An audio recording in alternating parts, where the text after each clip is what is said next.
Hello दोस्तों, स्वागत है आपका मेरी नेक्स्ट वीडियो में।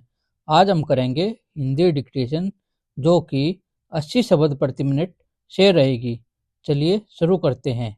उपाध्यक्ष महोदय, स्वाधीनता के पश्चात देश में सार्वजनिक क्षेत्र का उदय मुख्य रूप से इस लक्ष्य से हुआ कि विशेष महत्व के उद्योगों के विकास का दायित्व सरकार संभाल ले। उसी नीति के आधार पर गत 2 दशक में अनेक महत्वपूर्ण क्षेत्रों में सरकार ने प्रवेश किया, लेकिन सरकारी क्षेत्र के विस्तार से केंद्रीयकरण तथा एकाधिकार प्रवृत्तियों में न कमी हुई और न वृद्धि हुई है। आर्थिक शक्ति के केंद्रीयकरण को रोकने का सबसे अच्छा तरीका कर भार है, लेकिन हमारे यहाँ की कर व्यवस्था से वह लक्ष्य कृषि आय पर कर मुक्त तथा अविभक्त हिंदू परिवार के कारण पूरा नहीं होता। लोग कर बचाने के लिए इन 2 मुख्य स्थितियों की शरण लेकर कर बचा लेते हैं। इस संदर्भ में एक बात और भी ध्यान में रखी जानी चाहिए कि आय में जो असमानता है उसे केवल ऊपर वालों की गर्दन काटने से ही समाप्त नहीं होगी।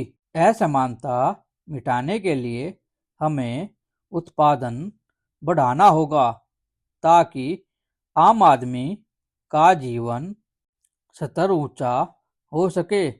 अमेरिका एक पूंजीवादी देश होकर भी वहाँ आय की असमानताएं इतनी नहीं है जितनी हमारे यहाँ है। यहाँ तक कि सोवियत संघ में आय की असमानताएं अमेरिका से ज़्यादा है।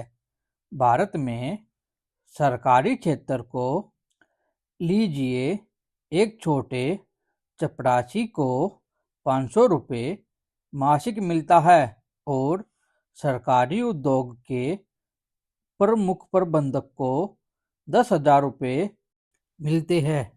इस प्रकार सरकारी क्षेत्र में ही यह अंतर 20 गुना है, जबकि निजी क्षेत्र में तो यह अंतर सैकड़ों गुना तक है। लेकिन अमेरिका में यह अंतर 10-15 गुना से ज़्यादा नहीं है। सरकारी क्षेत्र के विस्तार ने निश्चित रूप से आर्थिक शक्ति के केंद्रीयकरण और एकाधिकारी की प्रवृत्तियों के विरुद्ध एक विकल्प प्रस्तुत किया है, लेकिन यह विकल्प इतना शक्तिशाली नहीं बन पाया है कि केंद्रीयकरण और एकाधिकारी की प्रवृत्तियों को समाप्त कर दे। राष्ट्र के 3500 करोड़ रुपयों के विनियोग सरकारी क्षेत्र में करके भी हम उस विनियोग से इतने लाभ व परिणाम नहीं प्राप्त कर सके हैं जितने हम प्राप्त करने चाहिए।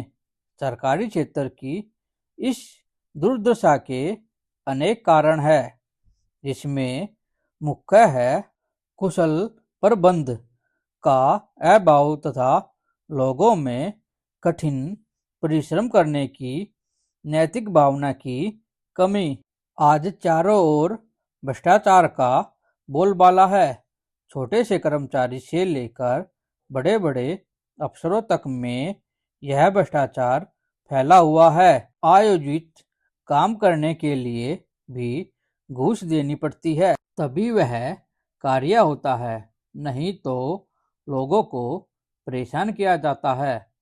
लोग अपनी इच्छा से घूस नहीं देते, बल्कि ऐसे करने पर उन्हें मजबूर किया जाता है। इसको दूर करने के लिए कुशल प्रबंध तथा लोगों को नैतिक बनाए जाने की आवश्यकता है।